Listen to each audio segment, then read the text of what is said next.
जय Hind. Biodiversity conservation के बारे में हम बात कर रहे थे और इससे पिछले सेशन में हमने बात की थी international legal and policy frameworks के बारे में।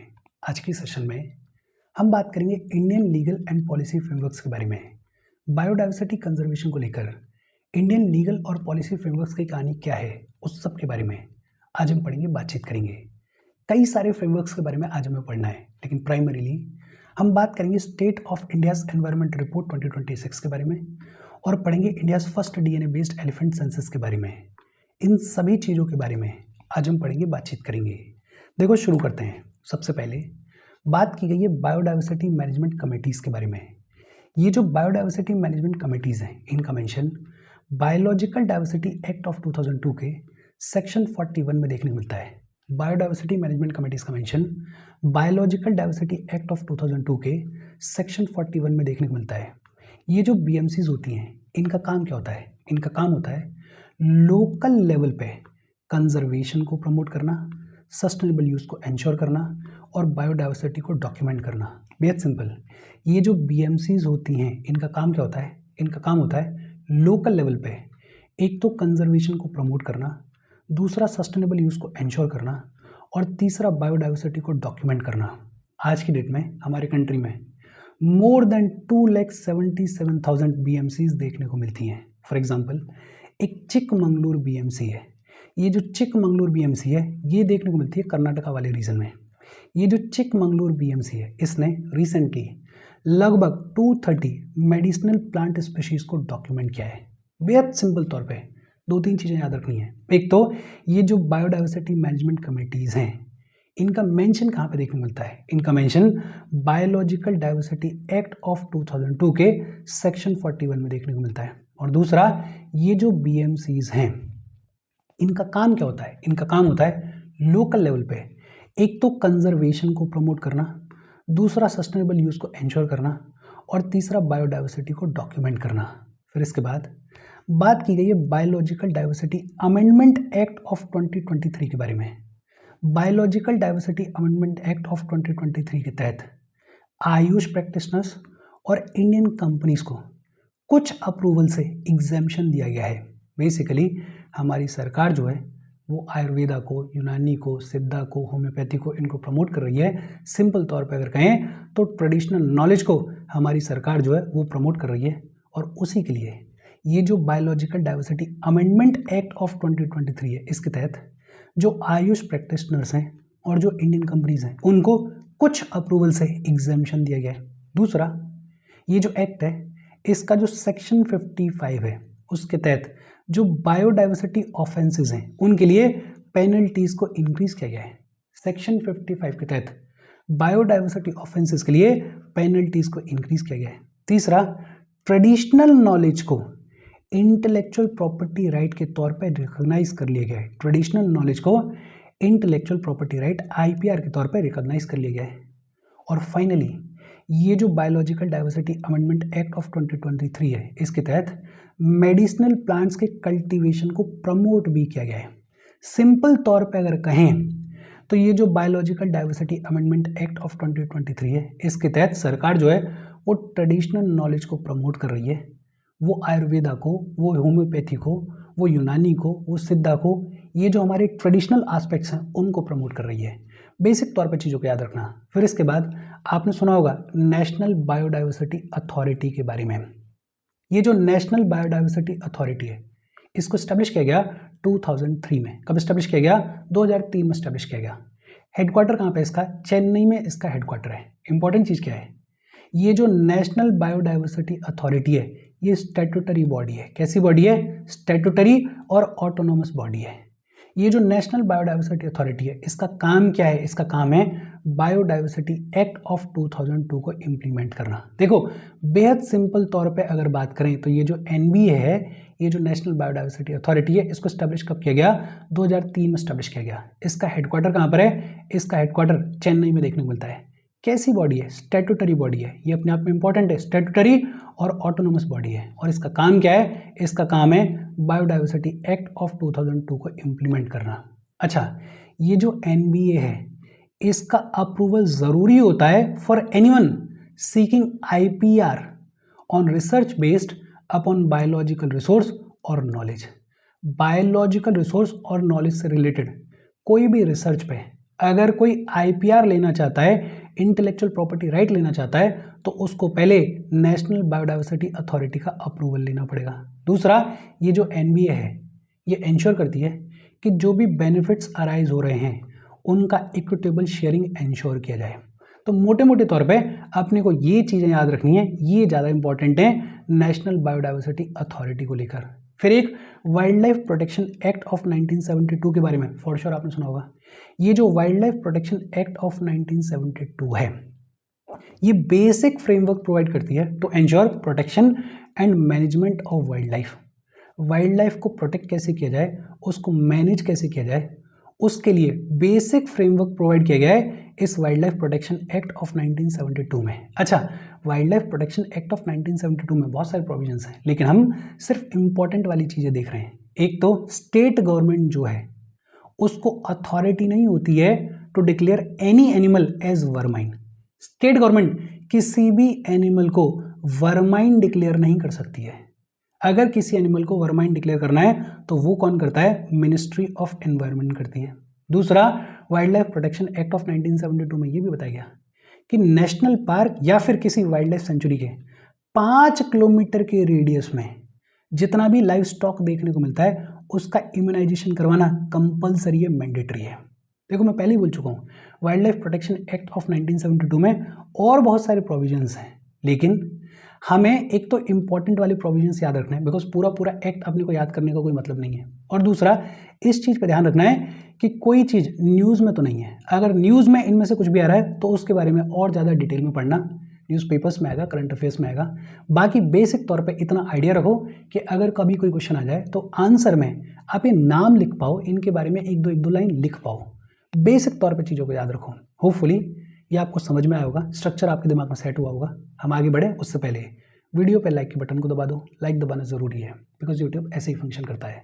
जब आप वीडियो पे लाइक के बटन को दबाते हो तो यूट्यूब वीडियो को कंसिडर करता है और थोड़ा सा पुश कर देता है। तो लाइक का बटन दबा दो, शेयर कर दो अपने सोशल मीडिया हैंडल्स पर, व्हाट्सएप वगैरह पे अपने फ्रेंड्स को।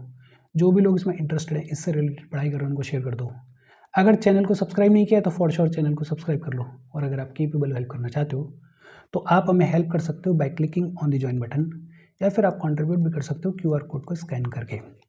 अच्छा, wild life protection act of 1972 के बाद बात की गई है OBIS के बारे में, ocean biodiversity information system. Ocean biodiversity information system ये क्या है, नाम से क्लियर है। ये दुनिया का largest open access data repository है for marine species. Marine species का सबसे बड़ा डेटा रिपोजिटरी है ओशन बायोडाइवर्सिटी इंफॉर्मेशन सिस्टम। ये ऑपरेट करता है under UNESCO's intergovernmental oceanographic commission IOC। UNESCO की एक कमीशन है, इंटर गवर्नमेंटल ओशनोग्राफिक कमीशन। इसके अंडर ये जो डाटा रिपोजिटरी है फॉर मराइन स्पीशीज इसको तैयार किया जाता है and it is the world largest open access data repository for marine species. अच्छा, इंडिया में भी इंडियन OBIS देखने को मिलता है। बेसिकली IOC यूनेस्को की कुछ गाइडलाइंस हैं, उन गाइडलाइंस को फॉलो करते हुए हमारे कंट्री में जो मराइन बायोडाइवर्सिटी का डेटा है उसको मेंटेन किया जाता है और उसी को क्या बुलाया जाता है, उसी को इंडियन OBIS बुलाया जाता है। फॉर एग्जांपल, अभी रिसेंटली साइंटिस्ट ने निकोबार के पास में लगभग 50 न्यू कोरल स्पीशीज को मैप किया है, डॉक्यूमेंट किया है। ये किसके तहत किया जा रहा है, ये इंडियन OBIS के तहत किया जा रहा है। फिर इसके अलावा NTPC बायोडाइवर्सिटी पॉलिसी है, national thermal power corporation biodiversity policy.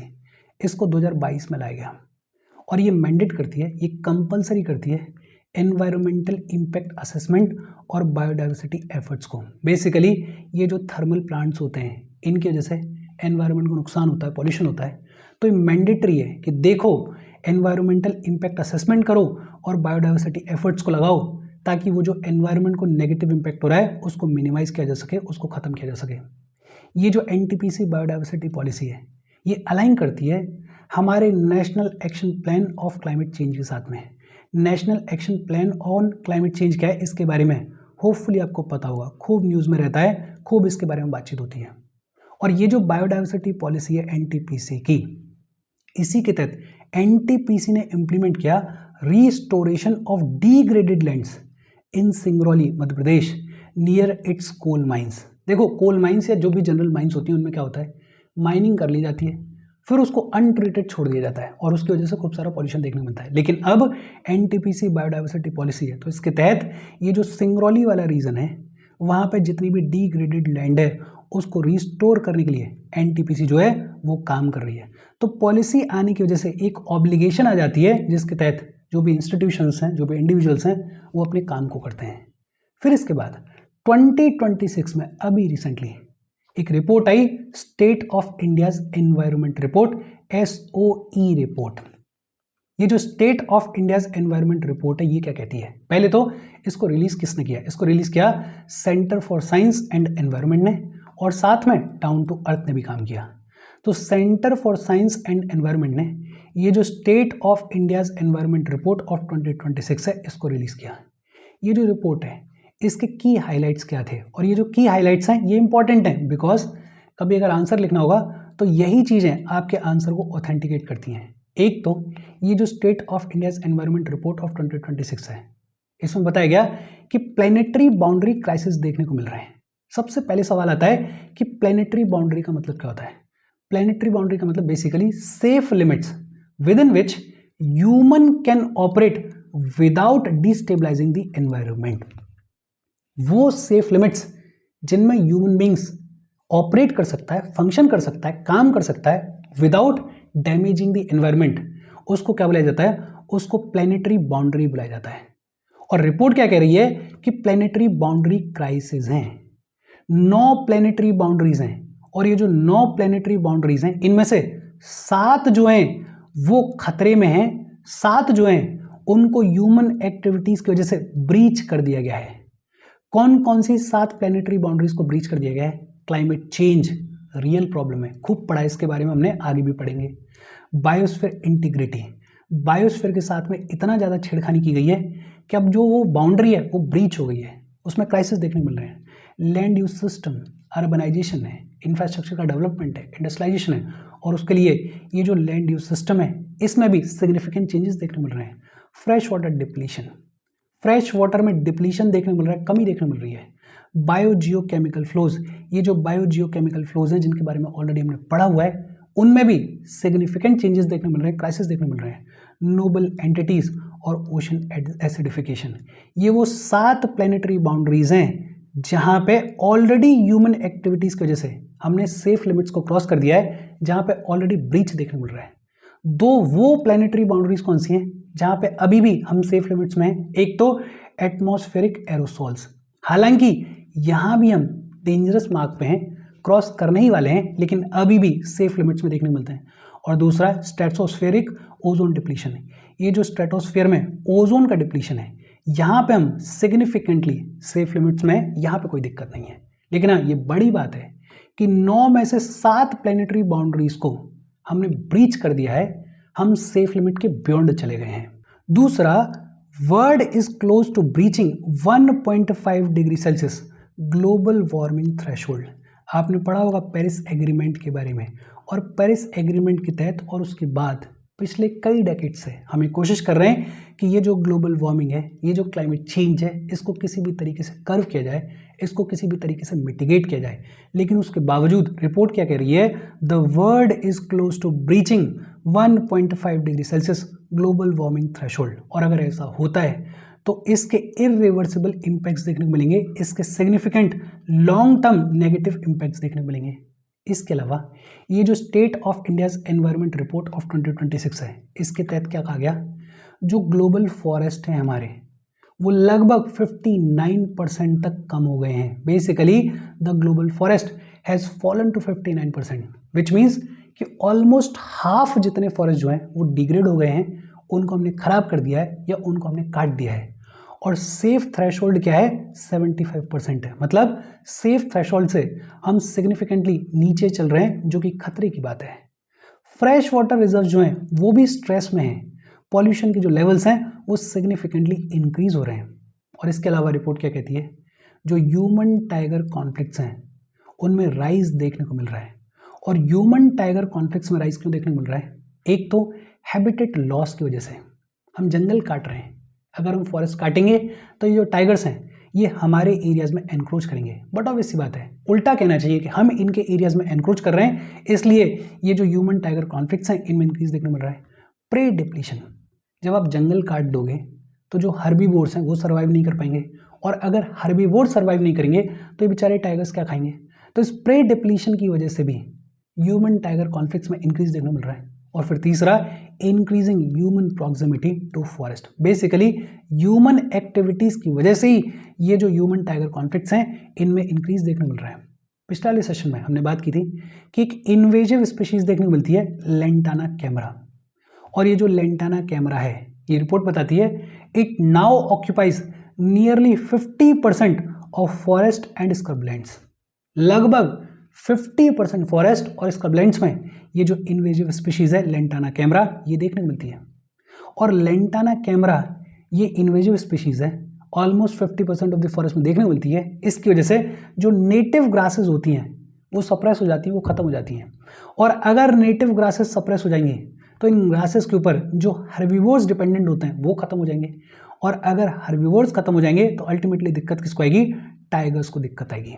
Which means मोटा मोटा अगर कहें तो ये जो रिपोर्ट है ये हाईलाइट करती है, बताती है कि हमारा जो एनवायरनमेंट है, हमारी जो इकोलॉजी है, उसमें सिग्निफिकेंट डिप्लीशन देखने को मिल रहा है, उसमें सिग्निफिकेंट डिग्रेडेशन देखने को मिल रहा है, और इसके लिए हमें नेसेसरी स्टेप्स लेने की ज़रूरत है। फिर इसके बाद बात की गई है इंडिया के सबसे पहले डीएनए बेस्ड एलिफेंट सेंसस के बारे में। ये जो इंडिया का सबसे पहला डीएनए बेस्ड एलिफेंट सेंसस है, इसको करवाया गया in accordance with synchronous all India elephant estimation 2021 to 2025। ये जो सबसे पहला डीएनए बेस्ड एलिफेंट सेंसस है, इसको रिलीज किसने किया? इसको रिलीज किया ministry of environment, project elephant और wildlife institute of India ने। किसने रिलीज किया? Ministry of environment, project elephant और wildlife institute of India ने। ये जो एलिफेंट सेंसस है इसका डेटा क्या कहता है? टोटल पॉपुलेशन हमारे कंट्री में एलिफेंट्स की कितनी है? लगभग 22,446।